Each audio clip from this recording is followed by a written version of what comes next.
Assalamualaikum warahmatullahi wabarakatuh. Pada kesempatan kali ini, kami dari kelompok 6 akan memberikan penjelasan singkat mengenai rekayasa genetika pada tanaman jeruk, serta menyimpulkan apakah tanaman tersebut dapat dibudidayakan pada daerah di Kalimantan Selatan. Baiklah, langsung saja kita simak penjelasannya sebagai berikut ini.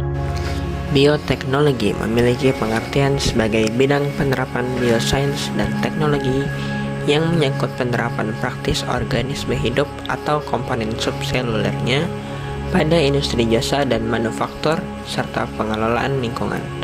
Atau dalam pengertian lainnya didefinisikan sebagai teknologi yang menggunakan sistem hayati atau proses-proses biologi untuk mendapatkan barang dan jasa yang berguna bagi kesejahteraan manusia. Rekayasa genetik atau rekombinan genetika merupakan kumpulan teknik-teknik eksperimental yang memungkinkan peneliti atau sedang praktisi untuk mengidentifikasi dalam melipat gandakan suatu fragmen dari materi genetika atau DNA dalam bentuk murninya. Pemanfaatan teknik genetika dan bidang pertanian diharapkan dapat memberikan suatu sumbangan atau terobosan terbarukan baik dalam membantu mekanisme maupun dalam penerapan praktisnya, seperti misalnya untuk perkembangan tanaman-tanaman dalam sifat unggul. Jeruk merupakan buah yang mengandung vitamin C yang cukup banyak, khususnya jeruk manis dan jeruk keprok. Jeruk manis dan jeruk keprok juga memiliki kandungan karbohidrat dan protein yang tinggi daripada jeruk lain. Pada kulit jeruk keprok juga sering dimanfaatkan untuk diambil minyak asirinya dan digunakan pada industri kosmetik dan kesehatan. Dalam studi yang mengutip dari laman mdvi.com dengan judul Rekayasa Genetik Jeruk untuk Ketahanan Penyakit Dulu, Sekarang, dan Masa Depan oleh Li Fangsun, Nasrullah, Wuzike, Zhang Pengni, Ping Wang, dan Xiao Guoshu. Dalam jurnal ini disoroti penulis memberikan bahasan tentang kemajuan penelitian transgenik untuk resistensi penyakit bakteri pada jeruk. Berikut kami mengutip bahasan yang diberikan penulis. 1. Penelitian transgenik terkait resistensi kanker pada jeruk. Kanker jeruk disebabkan oleh bakteri patogen Xanthomonas citri SSP citri atau XCC adalah salah satu penyakit kultivar jeruk yang paling merusak yang dilaporkan di seluruh dunia. Penyakit kanker jeruk mempengaruhi produksi jeruk, menyebabkan kehilangan hasil, kualitas buruk, dan hambatan perdagangan.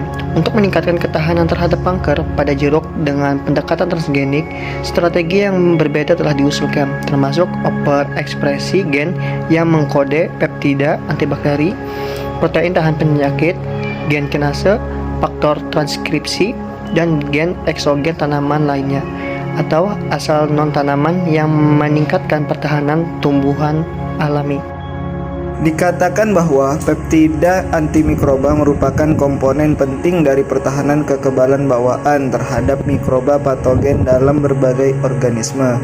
Contoh gen antimikroba seperti attacin A, sifa A, seropin B, STXIA, D2A21, dan gen desmaptin yang telah dimasukkan ke dalam kultivar jeruk dan batang bawah untuk meningkatkan ketahanan terhadap kanker.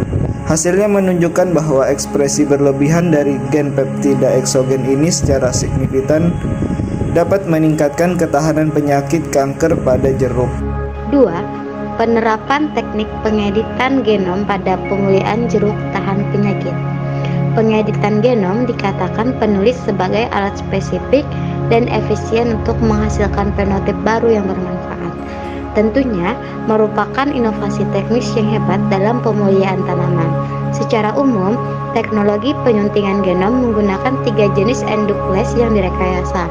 Pertama, zinc finger nuclease atau NFNS. 2. Transcription activator like effector nuclease atau TALENs. 3. Culture Regularly Interspecies Short Palindromic Cleavage, dan keempat, Crypt Associated Protein atau CRISPR or Cas.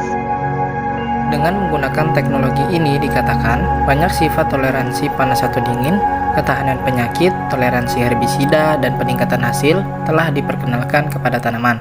Namun, selain keberhasilan dari salah satu teknik yaitu sistem CRISPR atau CAS menghadapi beberapa keterbatasan dan tantangan pada tanaman jeruk.